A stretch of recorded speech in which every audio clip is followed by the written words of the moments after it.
Hello కుషికం నేమ్స్ are you all. ఈరోజు నేను మీకు నీట్ 2025 కెమిస్ట్రీ క్వశ్చన్స్లో ప్రతి క్వశ్చన్కి డీటెయిల్డ్ ఆన్సర్ చూసే సిరీస్లో భాగంగా నెక్స్ట్ వీడియోతో అయితే నేను ముందుకు వచ్చేసాను. ఈరోజు ఈ వీడియోలో మనం చూడబోతున్న క్వశ్చన్ అయితే థర్మోడైనమిక్స్ లెసన్కి సంబంధించిన క్వశ్చన్ అనమాట.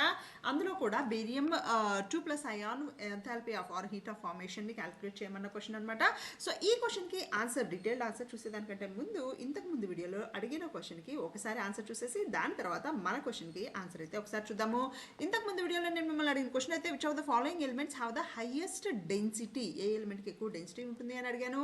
దానిలో ఫస్ట్ ఆప్షన్ నేను ఇచ్చింది మీకు పొటాషియం, సెకండ్ ఆప్షన్ వచ్చేసి ఐరన్, థర్డ్ ఆప్షన్ వచ్చేసి బేరియం అండ్ ఫోర్త్ ఆప్షన్ వచ్చేసి సీజియం అనమాట. ఈ 4 ఎలిమెంట్స్లో, ఈ 4 మెటల్స్లో కూడా హైయెస్ట్ డెన్సిటీ ఉన్న మెటల్ అయితే మనకి డెఫినెట్గా ఐరన్ అవుతుంది. సో ఈ రైట్ ఆన్సర్ ఎవరైతే గెస్ చేశారో వాళ్ళందరికీ కంగ్రాచులేషన్స్. సో ఈరోజు 2025 నీట్ ఎగ్జామ్లో పీవైక్యూ ప్రీవియస్ ఇయర్ క్వశ్చన్కి సంబంధించిన ఆన్సర్ అయితే చూద్దాము. ఒకసారి క్వశ్చన్ చదువుతాను చూడండి. The standard heat of formation in kilo calories per mole. మనకి ఇచ్చిన ఆప్షన్లో అన్నీ కూడా కిలో క్యాలరీస్ పర్ మోలే ఉన్నాయి కాబట్టి మనం యూనిట్స్ చేంజ్ చేయాల్సిన అవసరం లేదు. సో ఒకవేళ జౌల్స్లో కానీ అలా కన్వర్ట్ అంటే మనకి ఎక్స్పెక్ట్ చేస్తున్న ఆన్సర్ ఒక కైండ్ ఆఫ్ యూనిట్స్లో ఉండి మనకి ఇచ్చిన డేటా వేరే కైండ్ ఆఫ్ యూనిట్స్లో ఉంటే అప్పుడు మనం యూనిట్స్ని కంపల్సరీగా చేంజ్ చేసుకోవాలి. అది మాత్రం గుర్తుపెట్టుకోండి. ఇక్కడ మనకు అన్ని సేమ్ యూనిట్స్లో ఉన్నాయి కాబట్టి మనం యూనిట్స్ అయితే చేంజ్ చేసుకోవాల్సిన అవసరం లేదనమాట. మళ్ళీ ఒకసారి క్వశ్చన్ చదువుతున్నాను చూడండి. The standard heat of formation in kilocalories per mole of barium 2+ ion is ఎంత క్వశ్చన్ మార్క్ అనమాట. సో ఎంత అని అడుగుతున్నారు. దానికోసం అది క్యాలిక్యులేట్ చేయడం కోసం మనకి ఇచ్చిన ఆప్షన్స్ ఎక్స్ట్రా డేటా అంటే ఏంటంటే standard heat of formation of sulphate ion ఇచ్చారు, బేరియం సల్ఫాట్ సాలిడ్ ఇచ్చారు, అలాగే బేరియం సల్ఫేట్ క్రిస్టలైజేషన్ ఎంథాల్పీ ఇచ్చారనమాట. Heat of formation of barium sulphate solid ఇచ్చారు. ఈ 3 ఇచ్చి ఈ 3 మీద బేస్ చేసుకుని మనకి enthalpy of formation of barium 2+ ion. So ఆబ్వియస్గా మనకి SO4 అయాన్ యాక్యూస్ ఇచ్చారు కాబట్టి బేరియం 2+ అయాన్ కూడా మనం యాక్యూస్లోనే క్యాలిక్యులేట్ చేయాలి అనమాట. సో మనకి ఇచ్చిన 4 ఆప్షన్స్ ఒకసారి చూద్దాం చూడండి. Plus 220.5 kilo calories per mole units ఇవ్వలేదు ఎందుకంటే యూనిట్స్ ఆల్రెడీ క్వశ్చన్లో ఇచ్చేసారు కాబట్టి. సెకండ్ ఆప్షన్ వచ్చేసి -128.5 kilo calories per mole, third one వచ్చేసి -133 kilo calories per mole, fourth one వచ్చేసి +133 కిలో క్యాలరీస్ పర్ మోల్ అనమాట. దీన్ని ఎలా సాల్వ్ చేద్దాము అనేది అయితే ఇప్పుడు చూసేద్దాం చూడండి. ఇది చాలా ఈజీ క్వశ్చన్, కాకపోతే ఏంటంటే మనకి కాన్సెప్ట్ కొంచెం అర్థమై ఉండాలి. సో మనం ఏం చేస్తున్నాం, ఇప్పుడు బేరియం సల్ఫేట్ అనేది ప్రిపేర్ అయింది అనుకుందాము. ఈ బేరియం సల్ఫేట్ ఎక్కడి నుంచి ప్రిపేర్ అవుతుంది మనకి? నేను బేరియం తీసుకోవాలి, బేరియం అయాన్ తీసుకోవాలి. అంటే యాక్చువల్గా బేరియం అనేది నాకు దాని స్టేబుల్ ఫిజికల్ స్టేట్ అయితే సాలిడ్ తీసుకోవాలి, కానీ నాకు enthalpy of formation of Ba2+ calculate చేయమన్నాడు కాబట్టి నేను అయాన్ తీసుకుంటున్నాను అనమాట. ప్లస్ SO4 2- కూడా మనకి ఆక్వస్ సొల్యూషన్లోనే అయాన్గా ఉంది అనుకుంటున్నాను. అప్పుడు నాకు అదేమవుతుందంటే బేరియం సల్ఫేట్ యాక్యూస్ వస్తుంది, అంటే enthalpy of formation of SO4 వస్తుంది. అయితే ఈ SO4ని నెక్స్ట్ మనము ఇది మనకి కావాల్సిన ఈక్వేషన్ కాదు. మరి మనకి కావాల్సిన ఈక్వేషన్ ఏంటి అంటే మనకి ఈ బేరియం సల్ఫేట్ క్రిస్టలైజేషన్ ఎంథాల్పీ అనేది ఇచ్చారు కదా, ఆ క్రిస్టలైజేషన్ ఎంథాల్పీని మనం ఇప్పుడు యూజ్ చేసుకోవాల్సి ఉంటుంది అనమాట. ఆ క్రిస్టలైజేషన్ ఎంథాల్పీని యూజ్ చేసుకోవడం కోసం మనం ఏం చేస్తామంటే ఇప్పుడు బేరియంని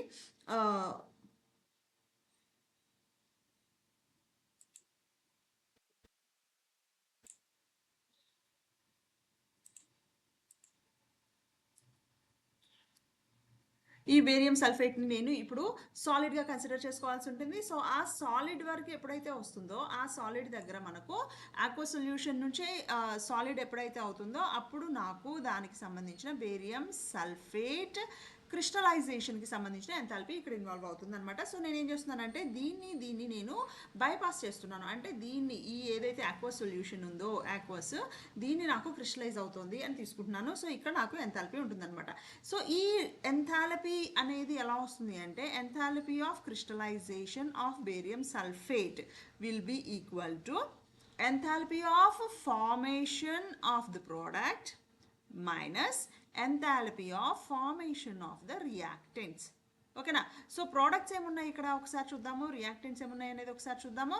సో ఎంథాల్పీ ఆఫ్ క్రిస్టలైజేషన్ ఇచ్చారు కదా మనకి. Enthalpy of crystallization of barium sulphate ఎంత ఇచ్చాడు? -4.5 కిలో క్యాలరీస్ ఇచ్చారు. -4.5 kilocalories will be equal to enthalpy of formation of product ఏంటి? Barium sulphate solid formation enthalpy ఎంత ఉంది? -349 kilocalories minus enthalpy of formation of reactants నాకు రెండు ఉన్నాయి. ఏమున్నాయి? Barium 2 plus aqueous, sulphate 2 minus aqueous. So enthalpy of formation of Ba2 plus, అలాగే enthalpy of formation of SO4 2 minus. ఇవి రెండు కూడా నాకు రియాక్టెంట్స్ కాబట్టి నేను మైనస్ తర్వాత టర్మ్లో రాసుకుంటున్నాను అనమాట. సో దీన్ని నాకు బేరియం 2 ప్లస్ అనేది నేను ఇప్పుడు ఐడెంటిఫై చేయాలి, కానీ enthalpy of formation of SO4 2 minus నాకు ఆల్రెడీ వాడు క్వశ్చన్లో ఇచ్చేసాడు.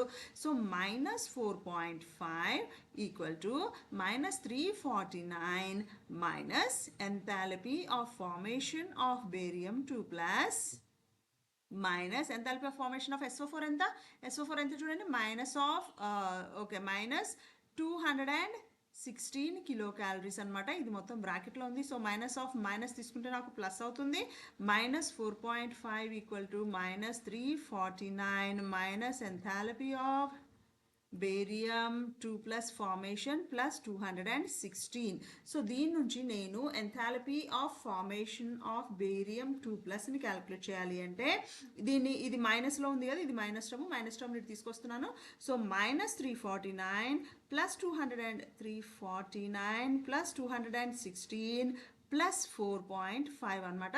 సో ఇలా చేస్తే నాకు వచ్చే ఆన్సర్, ఫైనల్ ఆన్సర్ ఎంత వస్తుంది అంటే enthalpy of formation of barium 2 plus will be equal to -128.5 kilo calories per mole అవుతుందన్నమాట. ఇది నాకు రైట్ ఆన్సర్. ఓకేనా? సో ఇది మనకి ఆప్షన్ నెంబర్ 1లో అయితే ఉంది, ఆప్షన్ నెంబర్ 2లో ఉంది. ఇది మనకి రైట్ ఆన్సర్ అవుతుంది అనమాట. సో ఈ క్వశ్చన్ని ఇలా సాల్వ్ చేయాల్సి ఉంటుంది. ఎవరైతే ఎప్పుడైతే మనకి ఇటువంటి డీటెయిల్డ్ క్వశ్చన్స్ అయితే అడుగుతారో మనం కొంచెం జాగ్రత్తగా చూసుకుంటే మనకి నెక్స్ట్ ఆన్సర్ చేయడం అనేది చాలా చాలా ఈజీ అయిపోతుంది అనమాట. ఓకేనా? సో ఇలా లాజికల్గా ఆలోచించాల్సి వస్తుంది. ఈ వీడియో ఎండింగ్లో నేను మిమ్మల్ని అడగబోతున్న క్వశ్చన్ అయితే ఒకసారి చూద్దాము. The modern periodic table, the 6th period contains how many elements? మనకి ఇప్పుడు మనం యూజ్ చేస్తున్న మోడర్న్ పీరియాడిక్ టేబుల్లో 6th పీరియడ్లో ఎన్ని ఎలిమెంట్స్ ఉన్నాయి అనేది అయితే క్వశ్చన్ అనమాట. క్వశ్చన్కి సంబంధించిన ఆప్షన్స్ చూడండి. 8 elements, 18 elements, 10 elements and 32 elements. దీనికి సంబంధించి చాలా ఈజియెస్ట్ క్వశ్చన్ అనమాట. దీనికి సంబంధించిన రైట్ ఆన్సర్ని తప్పకుండా కామెంట్ రూపంలో నాకు తెలియజేయండి. And I will see you all with another beautiful, informative, interesting video. ఇప్పటి వరకు మీరు మన వీడియో చూసారు అంటే మీకు తప్పకుండా ఈ వీడియో ఇన్ఫర్మేటివ్గా అనిపించిందని నేను అనుకుంటున్నాను. అనిపిస్తే తప్పకుండా మన వీడియోని లైక్ చేయండి. అలాగే ఎవరైతే కెమిస్ట్రీ నేర్చుకోవడానికి కష్టపడుతున్నారో, ఎవరైతే కెమిస్ట్రీ టఫ్గా ఫీల్ అవుతున్నారో వాళ్ళందరికీ కెమిస్ట్రీ లెర్నింగ్ జర్నీ ఈజీ అవ్వడం కోసం మన ఖుషీకేమ్ వీడియోస్ని అయితే తప్పకుండా షేర్ చేయండి. అండ్ మన వీడియోస్ ఫస్ట్ టైం చూస్తున్నా అండ్ ఎంత టైం చూస్తూ ఇంకా సబ్స్క్రైబ్ చేయకపోయినా don't forget to hit the subscribe button, and next don't forget to hit the bell icon so that you will get all the updates instantly. I will see you all with another informative video about the chemistry. Until then, keep watching, keep sharing your love, keep pouring your love on KhushiKam. I'll see you all with another informative video. Till then, bye.